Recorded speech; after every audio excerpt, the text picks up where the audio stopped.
কি ভাবছেন তো? এটা আবার কি জিনিস? এটা মাছের তেল।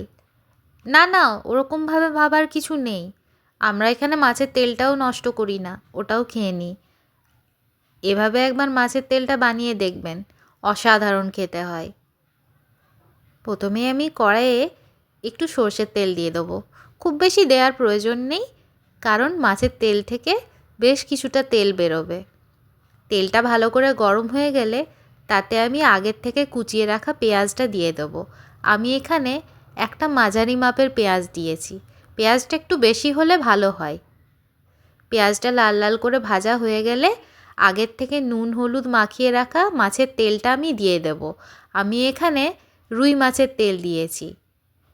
এবারে একটু কাশ্মীরি লঙ্কা গুঁড়ো দিলাম আর কয়েকটা কাঁচা লঙ্কা কুচি করে দিয়ে দিলাম। ভালো করে নাড়িয়ে চাড়িয়ে কষিয়ে একটু জল দিতে হবে। খুব বেশি জলের প্রয়োজন পড়বে না, একটু জল পড়বে।